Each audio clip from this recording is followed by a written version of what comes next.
सुनाने जा रहा हूँ उसको कोई भी व्यक्ति धर्म से ना जोड़े, क्योंकि मैं किसी धर्म का समर्थन नहीं कर रहा हूँ। मैं सभी धर्मों का सम्मान करता हूँ और एक भारतीय होना और एक इंसान होना ही मेरा धर्म है। हिंदुस्तान जिंदाबाद, वंदे मातरम। एक बार मैंने पुकारी से पूछा कि क्या आप भगवान को याद करते हो, तो पुकारी कहने लगे कि मैं भगवान को याद नहीं करता, बल्कि भगवान मुझे याद करता है। मैंने कहा ऐसे कैसे? तो कहने लगे भगवान नाम के आदमी से मैंने कर्जा ले रखा है। मैं कहा फिर ठीक है, किसी दिन ऊपर वाला ना याद कर ले।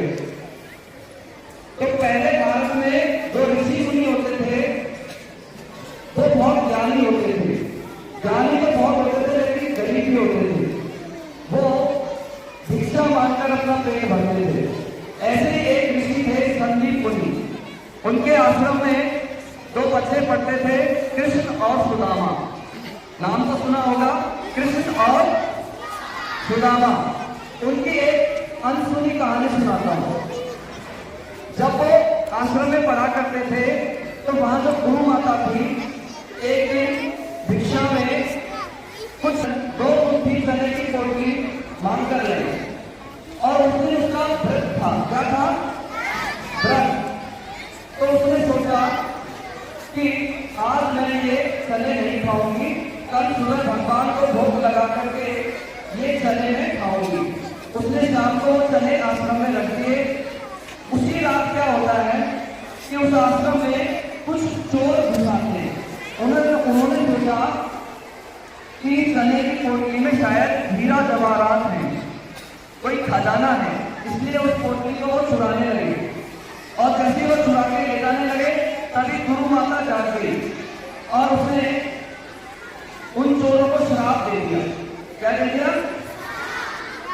पहले के जमाने में जो गुरु होते थे उनका श्राप जो होता था वो अटल होता था। तो उसने श्राप दिया कि जो मेरे चनों को खाएगा वो जिंदगी भर गरीब हो जाएगा। क्या हो जाएगा? गरीब। उनको पता लग गया चोरों को कि इस पोटली में चने हैं। क्या है?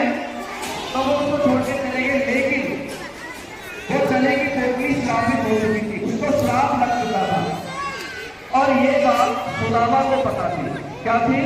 सुदामा को पता लग गई, लेकिन कृष्ण को ये बात नहीं पता थी। सुबह जब कृष्ण और सुदामा जंगल में लकड़ियां काटने के लिए जा रहे थे तो गुरु माता ने वो चने की पोटली उन दोनों को दे दी कि लंच में खा लेना। लंदन में पहुंचे तो वहां पर उन्होंने काम किया, लकड़ियां काटी, फिर उन्हें जब लंच हुआ उनको भूख लगी। तो सुदामा को पता था कि इस चने की पोटली को श्राप मिला हुआ है। क्या मिला हुआ है? कि जो ये चने खाएगा वो जिंदगी भर गरीब हो जाएगा। लेकिन कृष्ण उसका बहुत अच्छा दोस्त था, तो उसने सोचा कि इसको गरीब नहीं बनने दूंगा। तो उसने वो सारे के सारे चने खुद ही खाए। अपने दोस्त के लिए उसने वो सारे के सारे श्रापित चने खुद खा लिए। और आगे चलकर हुआ भी ऐसा ही कि सुदामा गरीब हो गए और कृष्ण राजा बन गए। लेकिन आगे चलकर कृष्ण ने भी अपनी दोस्ती का फर्ज निभाया और सुदामा को भी अपने